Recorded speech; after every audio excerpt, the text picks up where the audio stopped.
Good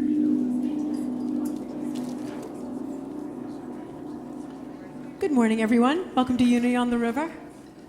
Today we're starting our service today with Alex Valente, and his tune is A Road with No Name. And what I loved about it starting was it combined both Jackie's theme for the service as well as her workshop, which was life purpose is her workshop. But I thought, what could be more prosperous than knowing our life purpose? So Alex is going to start us off with A Road with No Name.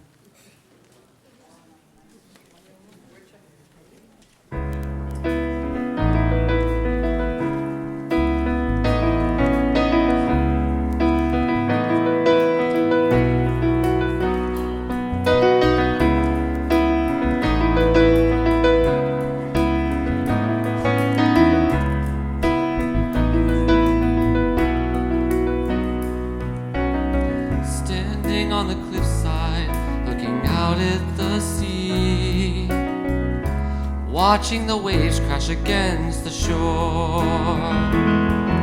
They seem to know where they're going, never question why.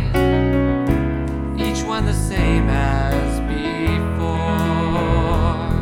And me, I don't really know why I'm here, or what's expected of me.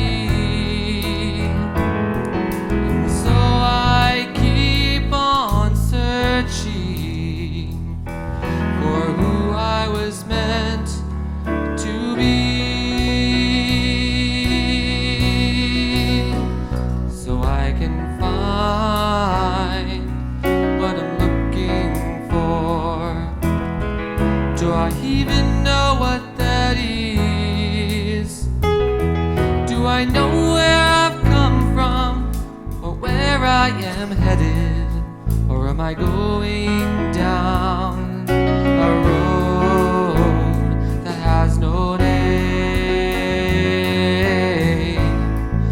a road with no name.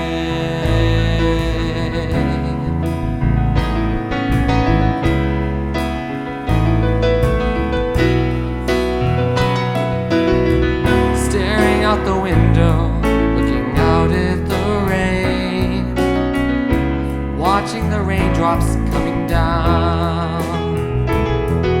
They seem to know their purpose, each one is the same. Each one is splashing against the ground. But me, I don't really know why I'm here, out there for me. And so I keep on searching for who I was meant to be, so I can find what I'm looking for. Do I even know what that is?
it's meant to be.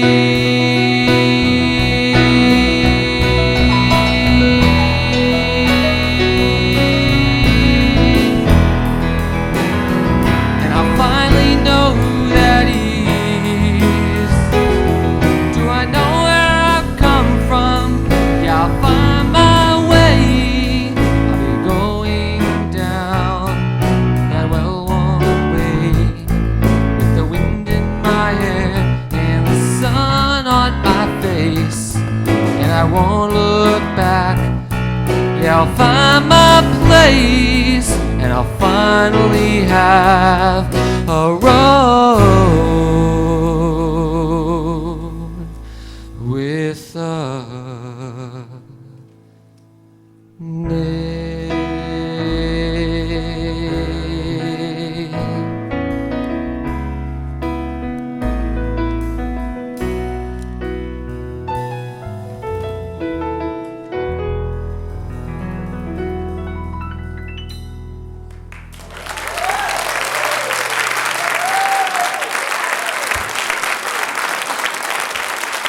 That's an Alex Valenti original.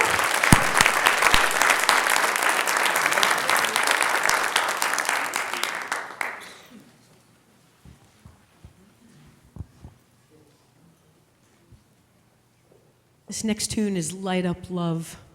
And I just think it's good advice for all of us in the thick of things.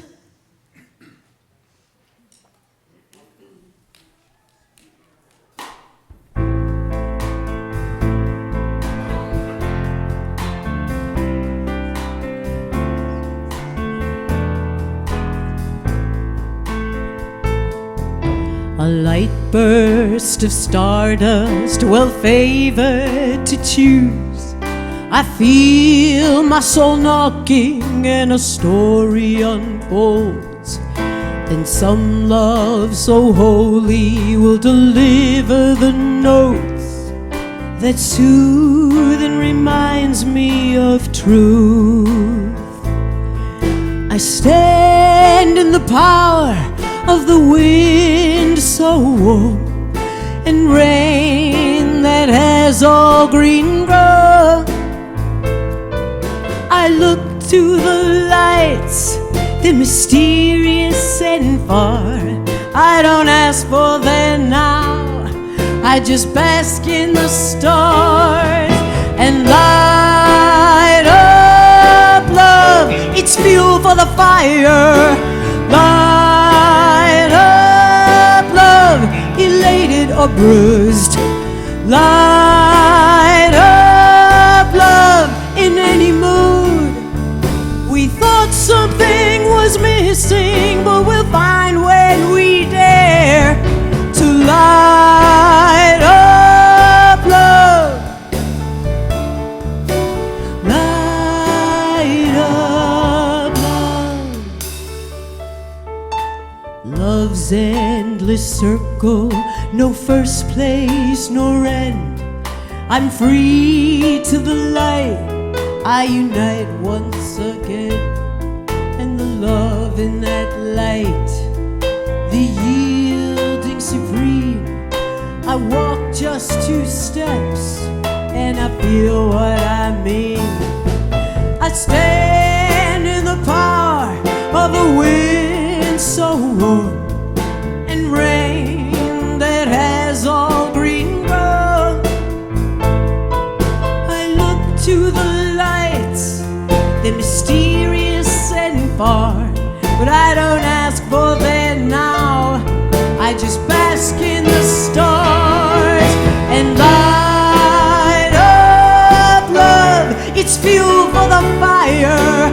Light up love, elated or bruised. Light up love in any mood. We thought something was missing, but we'll find when we dare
Keith, Alex, Steve, and Andy, thank you so much. If you feel comfortable, please stand and join the hand of the person next to you. This is surely the presence.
Let's take that thought now into prayer, opening your hearts, opening your minds, feeling the hands of your brothers and sisters gathered here together in this holy and sacred place. If you've brought anything with you this morning that is encumbering you, any fear, any upset, any judgment, any thought of separation, any thought that we are anything other than one holy family, I invite you to just lay that down right now. Lay it down so that it may be taken up into the sea of nothingness from which all things came, from which God is. On this day of turmoil and upset in our nation, we rise up our hearts, our minds, and our voices as one voice of God and as God.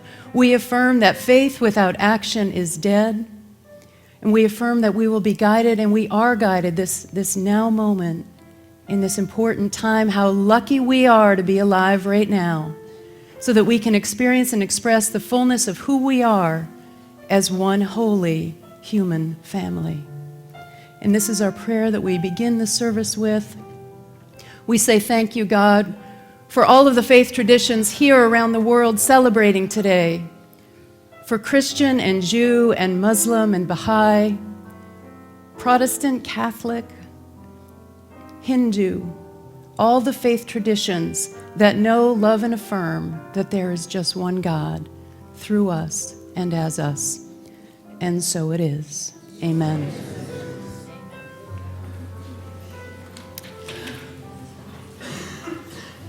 Reverend Ogan is not here with us this morning, but he has sent a message that he asked us to share. And I'm honored to read it and share it with you from Reverend Ogan, our senior minister. Excuse me. Equipment failure.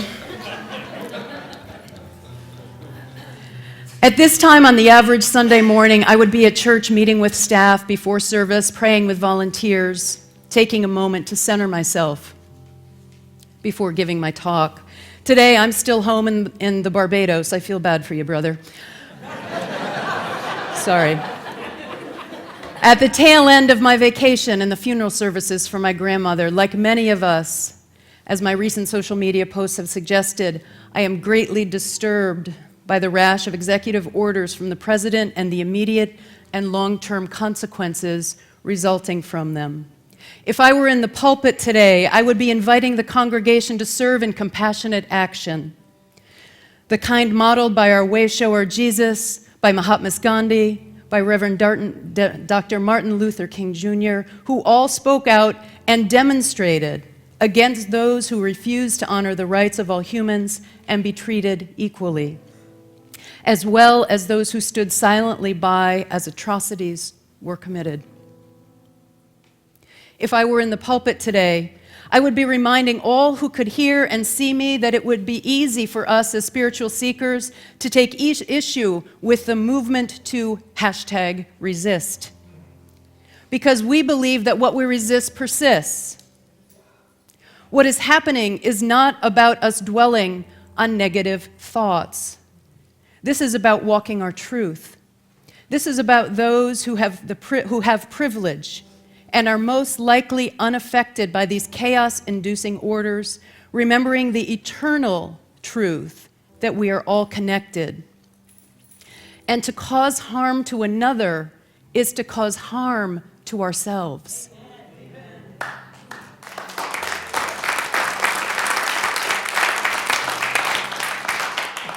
This is about loudly and visibly reaffirming that love and compassion are the only true solutions. If I were in the pulpit today, I would be asking all within earshot to realize that sometimes, this time, it is not enough to just see it right. We get to help set it right and what is right. The only thing that has always been right, and that is love.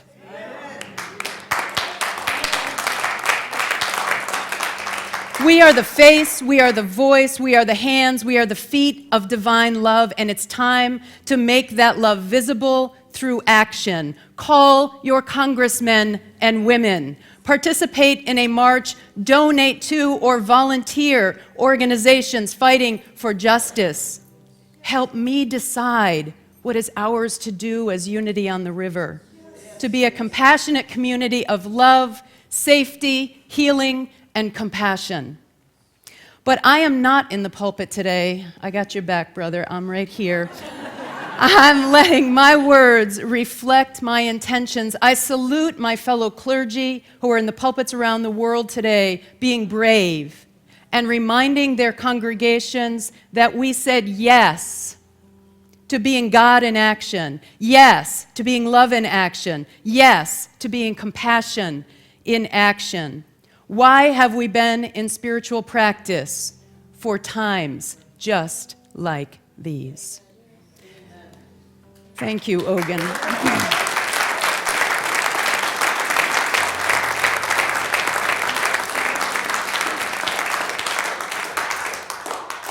I came into our morning prayer time today and I said I have never felt more unprepared to do a talk because I'm so taken with what's happening.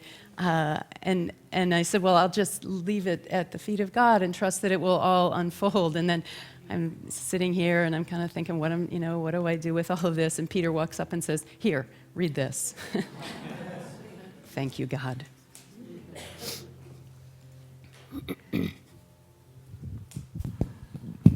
Thank you, Jackie. Good morning, everybody. My name is David Tompkinson. I'll be facilitating the service today. I'm so glad that you are here in our meeting before the service. We each come up with statements for what our intentions are. And what came to me was just be home, coming home. Because that's what we're here for. This is my spiritual home. I love the home where I live with the roof over my head. But most of all, it's coming home to your heart. Coming home to the divine self that we celebrate here. And that's why we come together to have fun. And speaking of having fun, I saw some pictures. There was some serious boogieing going on here in this sanctuary. How many were here Friday? Hey, PBS had a special on. Irene and I couldn't make it. But they had a special on celebrating the disco era. And we were in our living room discoing to KC and the Sunshine Band. So we are going to celebrate. I'd like to welcome all of you, especially, is there anybody here for the first time? Coming to worship here for the first time? Please hold your hand up. We want to present you with a flower and a packet. It tells you more about Unity. We're so glad that you're here. Shipley would always say, we welcome all paths to God. We mean that literally. It's about the only thing in Unity we take literally is oneness and all paths to God. So we're so glad that you are here. by the way, if you're still listening, you can take that flower to the bookstore. You get a 10% discount. So you're welcome, everybody here. We are a center of celebration, of inspiration, of joy, of joining together and being the light that we were intended to be. And that's reflected in our mission and our vision statement. So let's say those statements together. Our mission statement together. We are a vibrant spiritual community that celebrates the presence in all and awakens humanity to its divinity. And our vision statement. Centered in love, we joyously co-create a world of oneness, peace, and harmony. Boy, just feel that. Right? Today is the time to really hear those words and feel what's behind it, because it is true. And thank you. I've just got the cue to remember our live streamers. So let's turn around and welcome, hello, everybody from around the world and everywhere. Enjoy your coffee and enjoy the service. I told them if I forget anything, just wave your hands. They do a good job with that. Okay. We have some announcements, brief announcements. The annual meeting is next Sunday. It's a super Sunday, and it will be a super meeting. 11:45, lunch will be served, and childcare is available. So don't let having kids stop you from attending our annual meeting. Also, next Sunday, Ogun will be back. And get your questions in. It's going to be Ask the Minister Sunday. So if you have any questions of our minister, write them down and submit them. There must be a box or... Anyway. Where we put them? At the Spiritual Resource Center. Write your questions and leave them there. Also, Ogun is teaching a course, Absolute Abundance. Wonderful concept. This is a prosperity class with Reverend Ogun that begins on Monday, February 6th, and there's still time to sign up. Now, many of us already know Jackie. I want to introduce her now so we can have a smooth flow in the service. Jackie is a best-selling author. She is a television personality, seminar leader, who's passionate about expanding the edge of human potential. Author, master's degree in clinical social work from Boston College, 25 years experience as a clinical manager, fluent in sign language. I didn't know that about you. Done many programs and started programs helping the deaf community. I just want to welcome her, and I want to add something to that. I don't know you all that personally well. I know about you, but I want to just share a reflection, and that is that I have been a part of many Unity churches who have undergone transitions. I've been to Unity Village, heard stories of minister changes, retirement, leaving, divisions. You were the chairman of the board here at the time when we had a huge transition from our founding minister to our new minister. And I know it was a job well done. So I just want to congratulate you.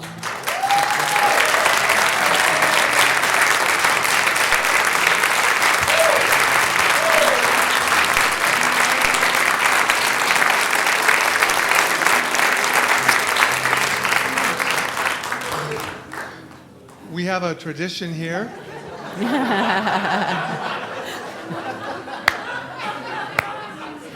Is this a Jewish wedding? Are we walking around?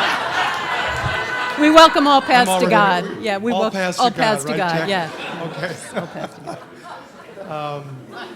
We have a tradition of namaste, greeting each other with love and peace, with a handshake or a hug, whichever is comfortable, but say hello to the neighbors sitting around you and namaste. Namaste. Glad you're here. Thanks, sweetie. Namaste. Behold the Christ in you. Namaste. Behold the Christ in you. Nice to meet you. Hey, buddy. It's so good to see you. I'm glad you're here. How are you? Great. Good. Glad to hear it. Good. Namaste. Behold the Christ in you. Pleasure to be here to hear you. Oh, good. Thank you. I'm glad you're here. Hey, namaste. You rocked it. Oh, you good. manifested that. I know, right? Namaste. Namaste. Thank you for that. That was so lovely. Oh, That was really lovely.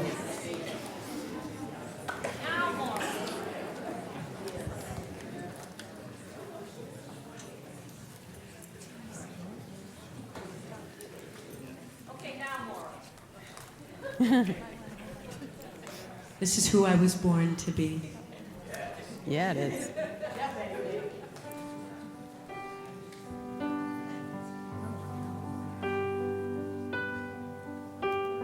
When I was a child, I could see the wind in the tree, and I heard a song in the breeze. It was there singing out my name.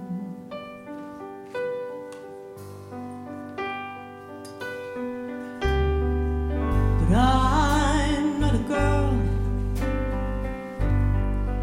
I have known the taste of defeat, and I have finally grown to believe love will all come around again.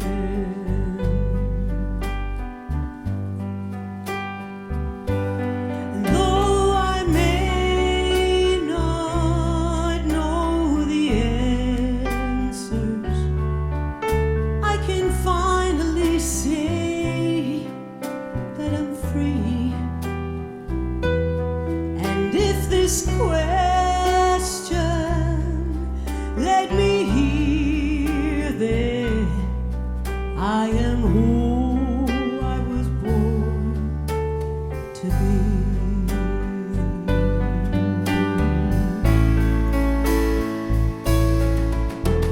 And so here I am,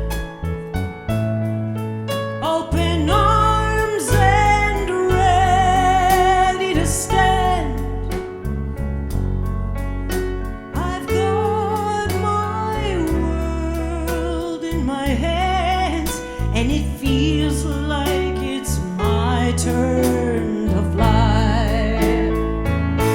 And though I may not know the answer, I can finally say, oh, I'm free. And if this question let me hear, oh, then I am who I was born to be. Take it, Alex.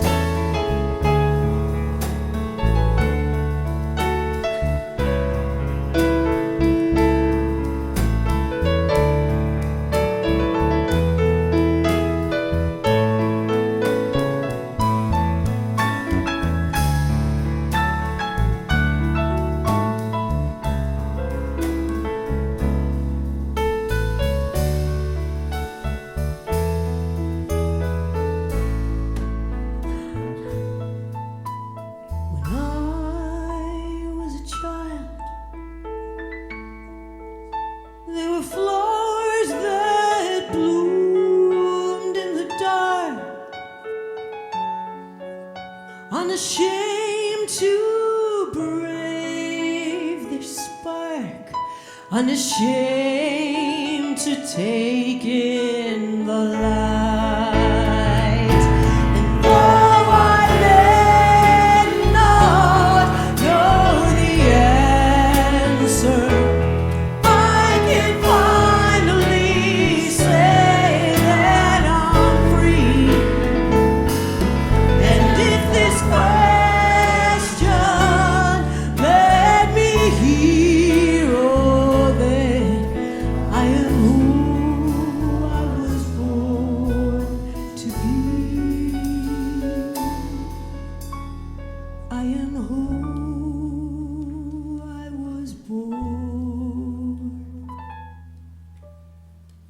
Thanks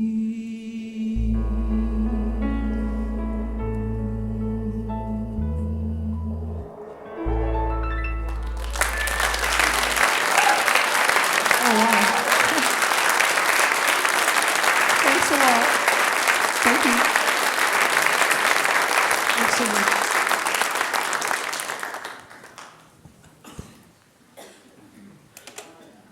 So much talent in this church. It's amazing, isn't it? Alex's opening song was really beautiful also. Thank you for that. He wrote that. Wow. So Ogun had asked me to do a talk on prosperity consciousness because we're launching a prosperity series here in the starting this week, and then I'm doing a workshop today on living your life purpose. So some people thought I was speaking on life purpose, some people thought I was speaking on money consciousness, so I'm just going to kind of weave it all together and talk about your life purpose and money. Right? How's that? My talk title is Money and Your Soul. Ooh, take some notes, right? So there was an old couple that lived by the sea in a rundown old shack. And every morning the husband would go take his fishing pole and he'd walk his trodden path down to the sea, and he would cast his pole and he would sit and enjoy the sun. And every night he would take his catch home and feed his family for what they had and what they needed. And this one day walked his trodden path and goes and he's sitting by the sea and he's enjoying the beautiful blue hues and the calm waters and the sun on his face. And all of a sudden he looks and his line is pulling and pulling and pulling and it's going down. Finally he pulls it in and this fish pops up and says, Sir, I'm sorry, I am not a fish, I'm an enchanted prince. Please let me go. And the fisherman said, you need to say no more. I don't want a fish that can talk to me. And he cut the line, and into the sea the fish went. So the fisherman took his catch, and he went home to the rundown old shack that he and his wife lived in. And he told this fable of this story of this fish that came and talked to him. And the wife said, well, an enchanted prince, did you ask him for anything? And he said, well, no, I didn't ask him for anything. Should I have? She said, we live in this rundown old shack. Go ask this fish if he's an enchanted prince. Perhaps I can have a cottage that I could live in and be happy. So the fisherman walked back to the sea down his trodden old path, and he said, man of the sea, come listen to me, for Alice, my wife, the plague of my life, has sent me to ask a blessing of thee. And the fish swam up and said, what does she want? And he said, well, she wants a cottage to live in. He said, go home. She's there already. And so the fisherman walked down the path, and he went back home. And sure enough, when he got there, there's Alice standing in the doorway of a beautiful little cottage. And he walked in, and she said, look, we have a bedchamber and a kitchen and shiny wood floors. Look out back, we have a garden. And he says, wife, this is so good. Now you can be content and happy for the rest of your life. And she said, we will see.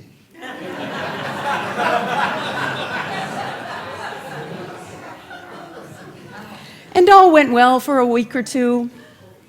And then one morning, Alice awoke and she said, husband of mine, go back to the sea, ask this fish if we can have a cottage. This is just too small for me. I want a castle with gardens and with land and forests. And he said, well, wife, that's ridiculous. We can't ask for that. We can't ask for that of the fish in the sea. She said, nonsense. He will be very happy to oblige. So the husband didn't like it very much, but he kind of merrily walked down, and he's a little bit nervous, but he says, O man of the sea, come listen to me, for Alice, my wife, the plague of my life, has sent me to ask a blessing of thee. And the fish said, what does she want? Well, she wants to live in a castle. Go home. She's in the castle already.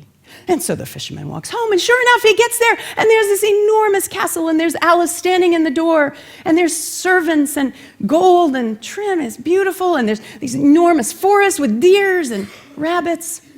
He says, wife, this is beautiful. Now we can be happy and live forevermore. We have all of this space. What more could you want? And she says, we shall see.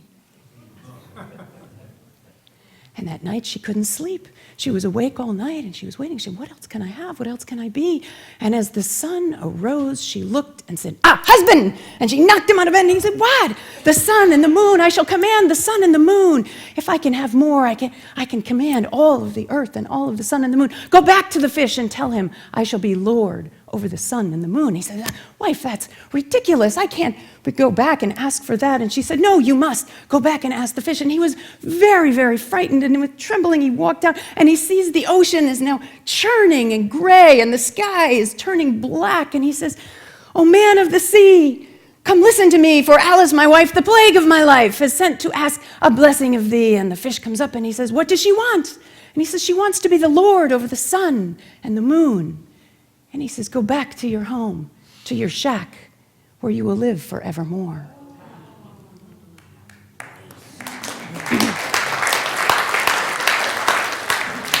It's a fairy tale from the Brothers Grimm, an old German folk tale. Yes, the Brothers Grimm, an old German folk tale. So let me ask you, what's the moral of the story? Greed?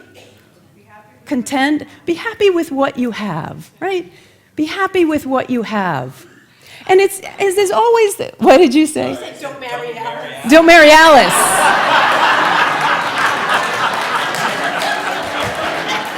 That was good. I'm just going to sit down. Hey, don't marry Alice, that's right. So as always the case with a parable, there's the easy message that's on the surface, but then if you break it down a little more, there's something that calls you higher that has a deeper spiritual significance. So there's actually 4 characters in this story, aren't there? There's the obvious antagonist of the constantly unsatisfied Alice who wants more and more, and then there's the protagonist, the dutiful husband who goes marching along doing what he can to keep his wife happy. But then there's also the character of the sea and what the sea is bringing forth. The sea in this parable represents our consciousness, that which holds all of our wishes and our desires. And the fish, of course, represents God. And each of these are a representation of our own journey, our own experience, both human and divine. We are all here in consciousness. It is what we bring to the sea that determines what we receive. And when what we bring to the sea is uncertain and fearful, the sea churns and becomes less calm, less beautiful. One of my favorite philosophers, Jacob Needleman, wrote a book called Money and the Meaning of Life. And in that book, he said, greed is the essential outcome, the inevitable outcome. Greed is the inevitable outcome of life without an aim, without an inner aim. Greed is the inevitable outcome of living without any sense of inner aim. What that means is when you are pursuing external things with no sense and groundedness, what you will have is the constant search for more. So the fable is actually a very interesting fable, and what happened in that fable is there was one major thing missing. What was missing for Alice and her husband was any sense of grounding in purpose. What Needleman is talking about, Jacob Needleman, that greed is the inevitable outcome when one is lacking in the absence of inner aim, is that when you are not grounded in what you are doing, when your doingness in the world has no grounding in a sense of meaning and values and purpose, it can be endless in how you will pursue getting your needs met. You become this driven behavior.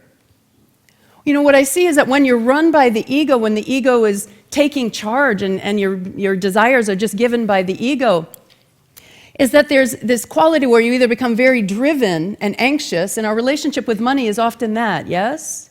It's this driven, anxious, it's kind of at this survival level. So you become a kind of, you're just driven in life, or you become very withdrawn. It's like, it's just too much. I'm not going to go there. And then you just kind of bounce back and forth between these two ebbs and flows of life. Either like, I've got to do more because I got to survive and it's just too much. And there's so much out there and I just want to bring it all in. Or, forget it, it's just too much. Sigal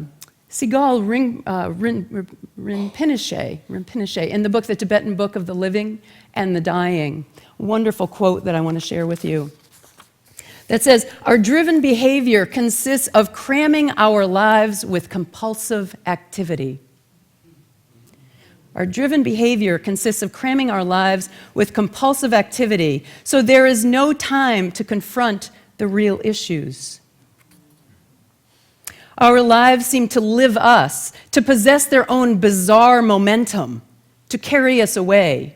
We feel like we have no control and no choice.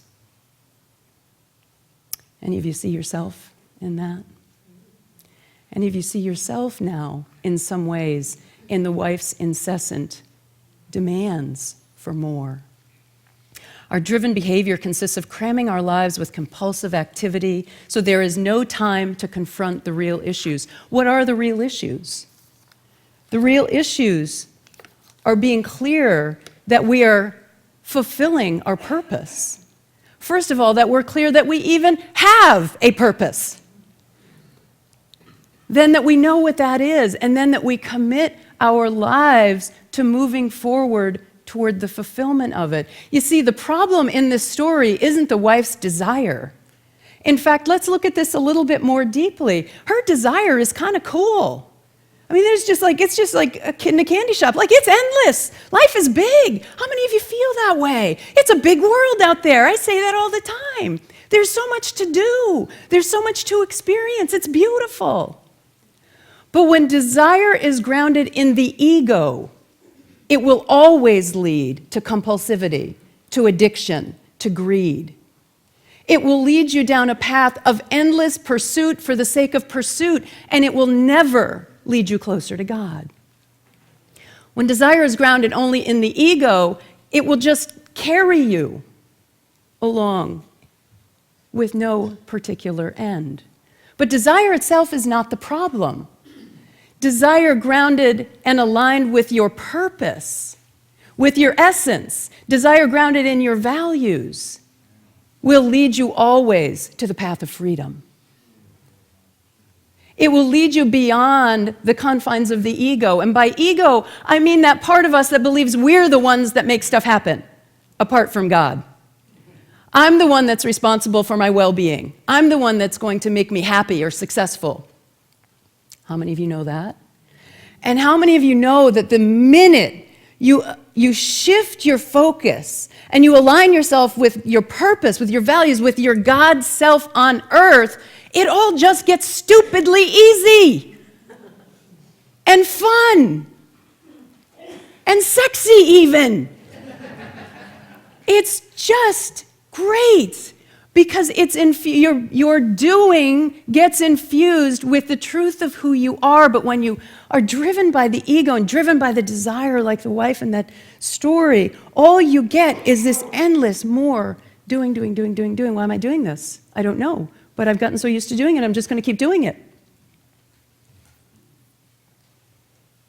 See, your primary addiction, now maybe none of you have ever sat through a 12-step meeting. If you haven't, just go do it. Just go do it. You know, it's the coolest thing, right? The 12 steps help millions of people free themselves from the confines of the ego and to deal with their addictions and compulsive behavior, and just freed tons and tons of people.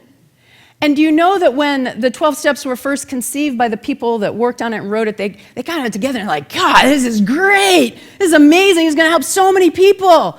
We can make a mint on this. And then someone said, no, it will always be free. And not once have the 12 steps been charged. You have been charged to go to the 12 steps. You just go. That is the truth of fulfilling your purpose.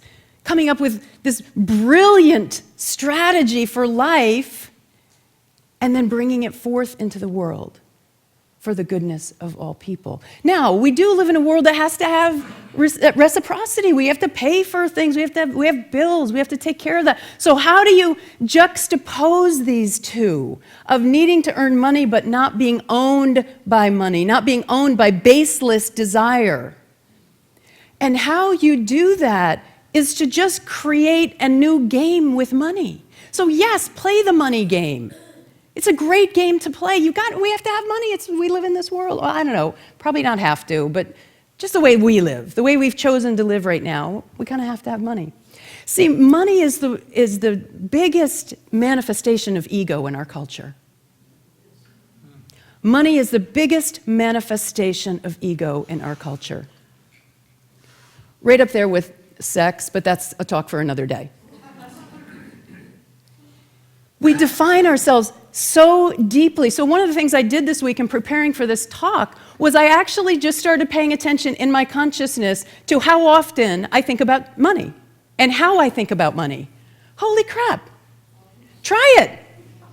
You know, like you see, like I'm just driving in my little Prius. Thinking, I can't believe I'm driving a Prius. And I go by the dude with the Tesla, right? The car I should be driving. You understand, right? So I go by the dude with the Tesla, and I'm like, oh man, it's like the car I want, but that's so much. There it is, huh? Right? There it is in my consciousness. And then I'm walking down the street, and I'm like, wow, that's a gorgeous coat. I'll bet that cost oh man, there it is. And you know, my son wants to stop at Dunkin' Donuts, and then he wants to stop and get a little toy, and then I'm like, dude, what do you think I'm made of? Oh, there it is. It's constant. Your consciousness is constantly infused with your thoughts about money.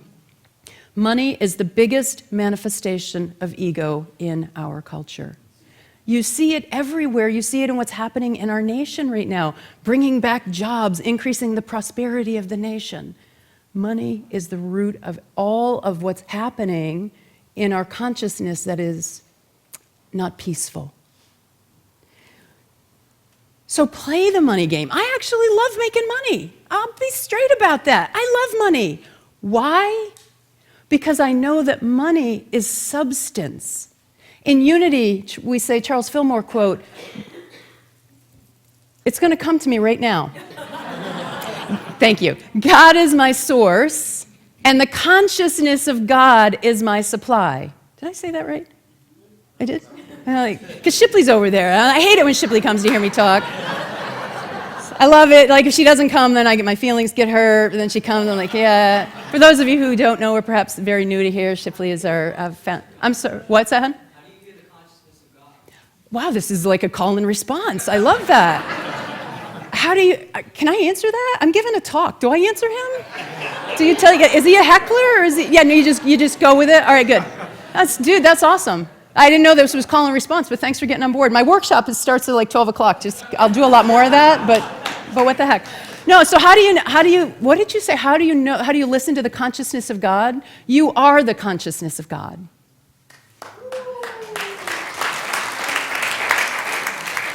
See, you are the consciousness of God. But what happened is we got born into this human experience. And so at one point, you were just like one with God, like you didn't have all this physicality. There was just like God, and you were part of that, and it was in the ethereal nature. And then, I don't know, like maybe it was your idea. Like we were just like, hey, let's get born. And we're like, all right, that sounds like a party. And it's like, whoosh, like here we are in this like physical incarnation. That's now we're doing this physical thing. And we're like, God is still there, and I'm here, and we forgot. So how do you get rid of the negativity? You get rid of the negativity by seeking one thing only. I want to know the mind of God. And I don't know, I have no idea what that looks like. But what I do know is that when I'm having thoughts of fear or separation or hatred, that's not the energy that created this universe. What created this universe was an expansiveness. See, what I love about this fable is the wife really was connected to her expansiveness, wasn't she? I love that. It's like, yeah, baby, I got the Prius, but I want the Tesla. That's expansiveness. But if you want just for wanting, it will never satisfy you. How many of you can also see yourself in the wife because you get like, yeah, check, did that, okay, now what? Check, did that, okay, now what? Check, did that, now what? Never a moment to appreciate the truth that you are creating your life as God, through God, with God. There's a really interesting study that was done by a Harvard professor, Ben Tal-Shahar, who wrote the book called Happier. Great little book. And in that, he cites research that says people are happier when they are pursuing goals that have meaning to them than after they have achieved them. So what does that tell you? You are here to expand and grow into the next expression of yourself.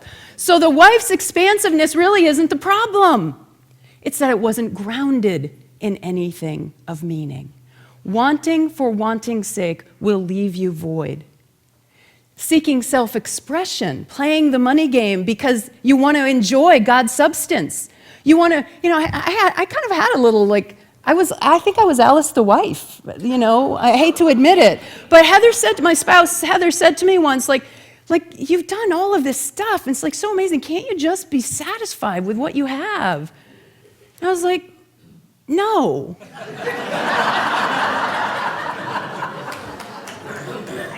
Sorry. But no, because we're here to grow.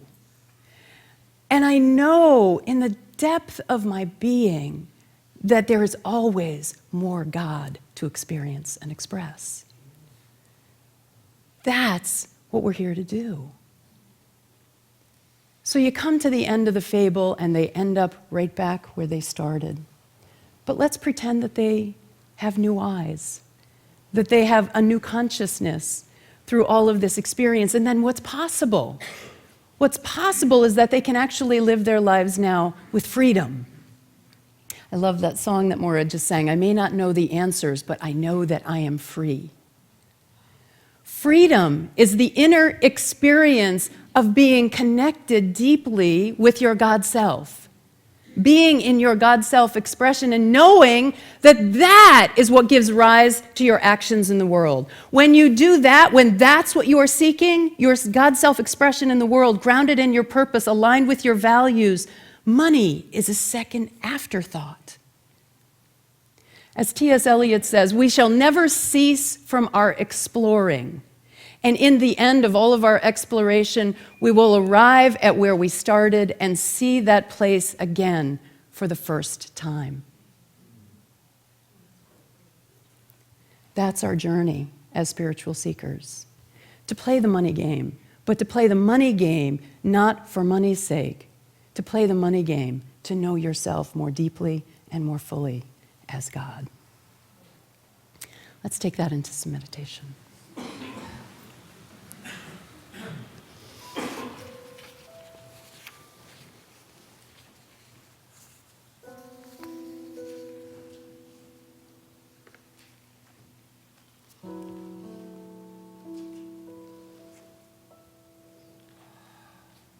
Just allow yourself to center into this now moment. If you're comfortable doing so, I invite you to close your eyes. And let's begin, as we begin all things, with the breath.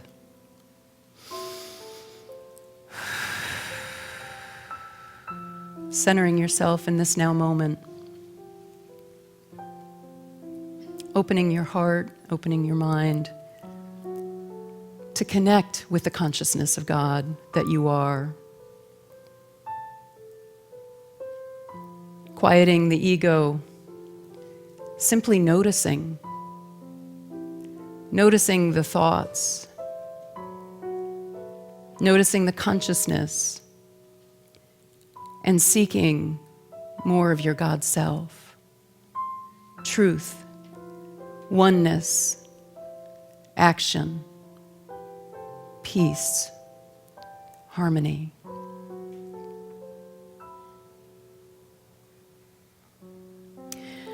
And in these moments of quiet reflection, I invite you to dwell on your God self, breathing God in, breathing ego out, breathing in higher possibility, breathing out fear.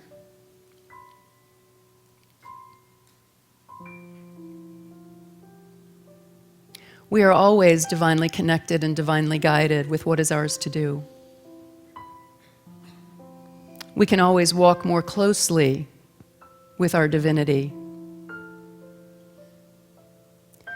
So as we go into the silence, I invite you to open your heart and mind for the guidance and direction of Spirit of how and where in your life, in this time in our country, and in this time in your own personal spiritual growth, where can you live your life purpose more deeply, more fully, more joyfully, and more out loud?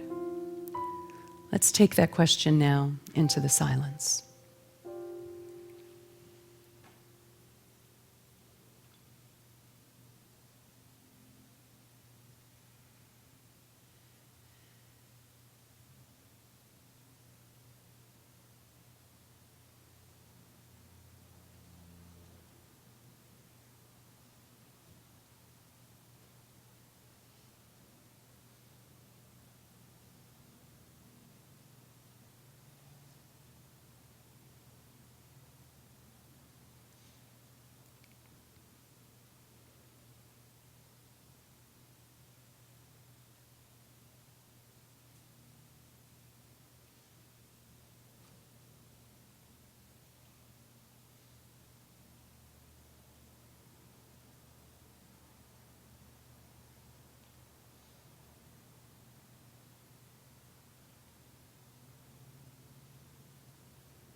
We know and recognize that there is nothing more important than living our purpose. In this time, in every moment of our lives, it's with that faith and that belief that we receive the prayers of this prayer box, knowing that they've been brought forth faithfully, knowing that they are received with love, and knowing that all things are always working together for the highest good in God's order and in your life. If there's anyone that you'd like to bring into this loving space and bless and affirm the goodness of their lives and their purpose right now, I invite you to say their names together out loud.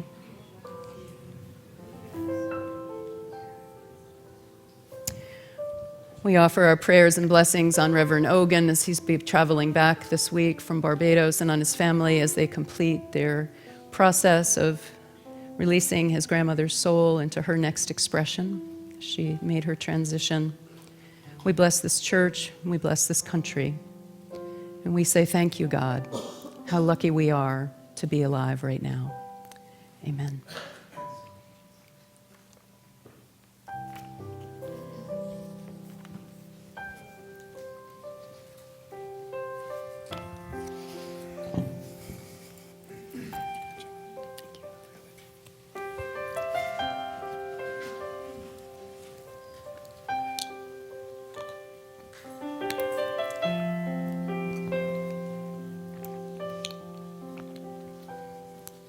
We are standing on holy ground. We are standing on holy ground. Spirit abides when love abounds.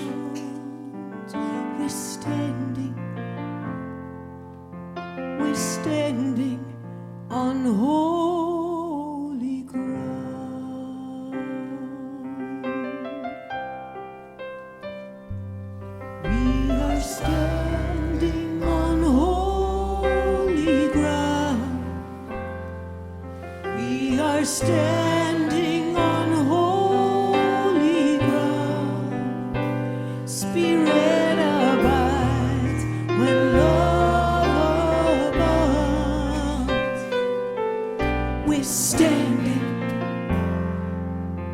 We're standing on holy ground. We are standing on holy ground. I'd love if you joined us. We are standing on holy ground. Spirit abides where love abounds.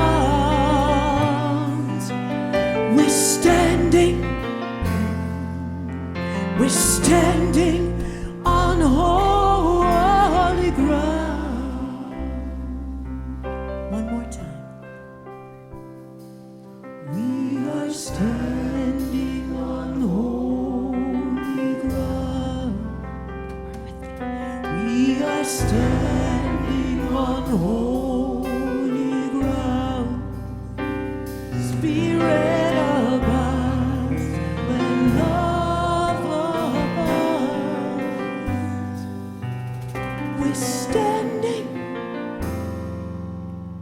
we're standing on holy ground.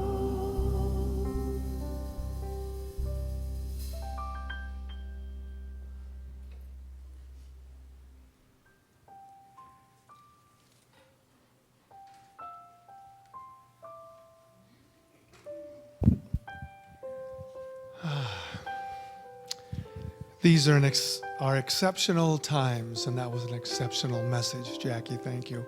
Thank you.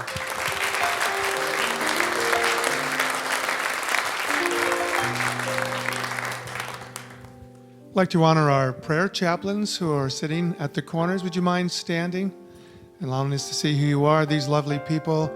You know, the greatest gift you can give another in relationship is the gift of listening. These people do that job really well. If you have a concern or something you'd like to celebrate, see one of our chaplains. We have so many people we would like to give thanks to who contribute to the operation and the success of this church. People in back, the choir, the leadership of our music team is just exceptional. And we have some angels. We want to say their first name, Lacey and Linda, 2 L's. Greeting team, altar ministry, folding team, all of them. Also like to thank the board members. Would you mind standing if you're here? Members of the board, they guide this ship, and they do an incredible job. And now we're going to have our celebration. We're going to have the offering. I just had a birthday, but I'm getting younger in spirit. So let's bless our tithes and our offerings by saying this prayer. Divine love has me, blesses and multiplies all that I am, all that I have, all that I give, and all that I receive. And now we're going to have a song.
Let us bless our tithes and offerings.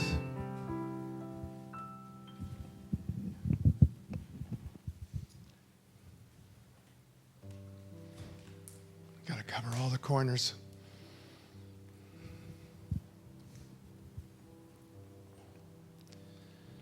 So we give thanks for this outpouring of love and support. We give freely because we know we have received so much. So we thank you, God. And so it is. Amen. Am I missing something? I don't know the thank yous. Now we have a song, right? Oh, and don't forget Jackie's workshop today at 12:30. 12 o'clock starts in here. Welcome, please, Brian Dozier.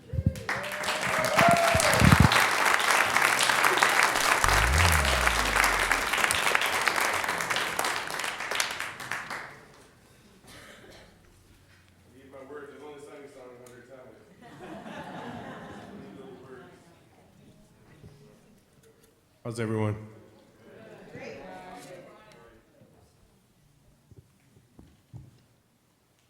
I'm letting the beard grow out again. Did you notice?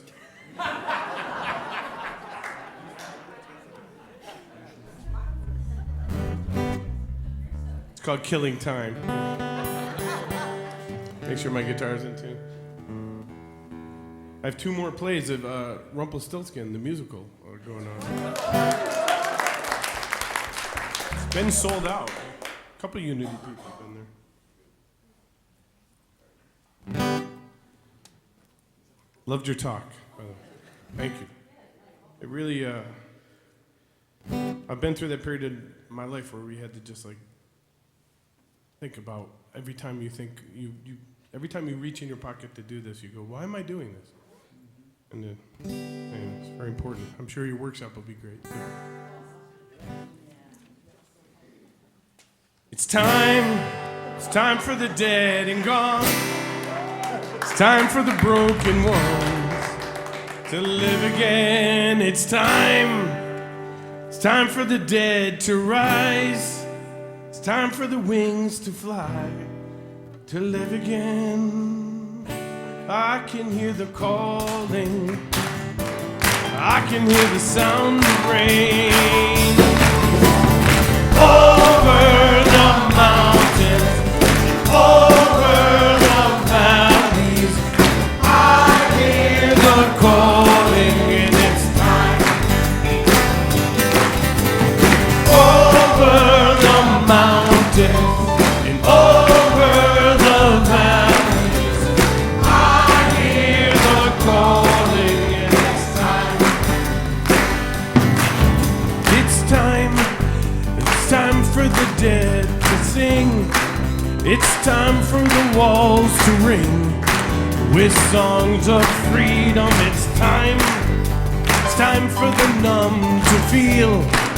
It's time for the wounds to heal with songs of freedom. I can hear the calling, I can hear the sound of rain. Over the mountains and over the valleys, I hear the calling, and it's time. Over the mountains and over the valleys, I hear the calling, and it's time. It's time for the tide to turn. It's time for our hearts to burn with a desperation. It's time for a sacrifice. It's time that we paid the price for our generation. I can hear the calling, I can hear the sound of rain. Over the mountains, over the valleys, I hear the calling, and it's time. Over the mountains, over the valleys, I hear the calling, and it's time. Take a key.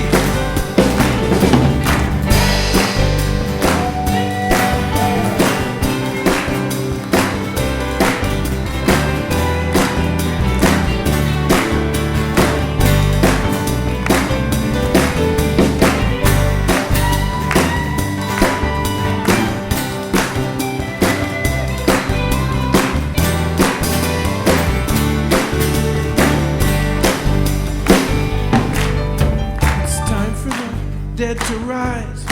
Yes, it's time for the wings to fly. I hear the calling, it's time.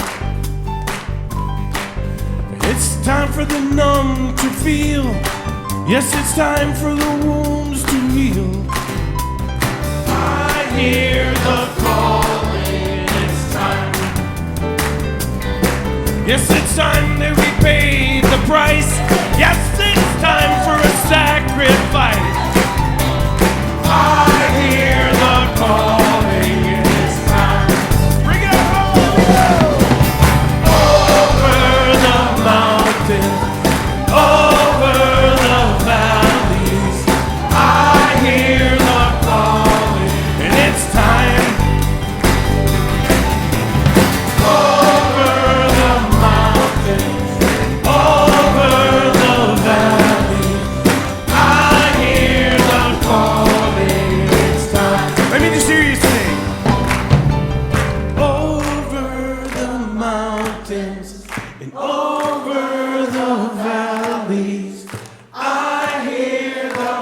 calling. It's time. Over the mountains and over the valleys, I hear the calling, and it's time. Over the mountains, over the valleys, I hear the calling, and it's time. Over the mountains, over the valleys, I hear the calling, and it's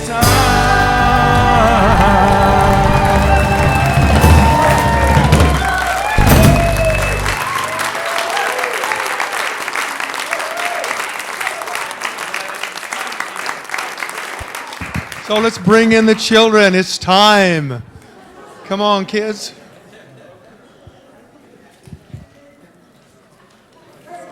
I can see them.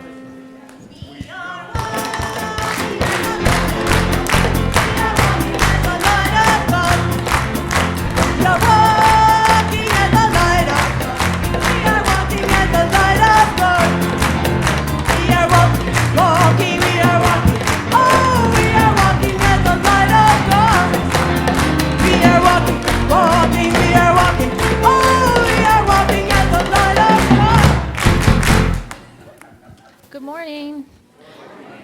We have a big group today, and we finished off with the last week about faith and how it takes sometimes you have to be really brave and have a lot of willpower when it comes to having your peers and fitting in with your friends, and so we talked about that today. We read a great story about it. Pass it over. Hi, guys. So we talked a little bit also about faith and the 12 powers and kind of what they mean and stuff, and we kind of all realized that we don't really know what the 12 powers are. So we started and we're making a chart, and we're coming up with quotes and symbols for all of our 12 powers. So, yeah, keep us in check there. So let us stand and hold the hand next to you and sing our peace song. Join together.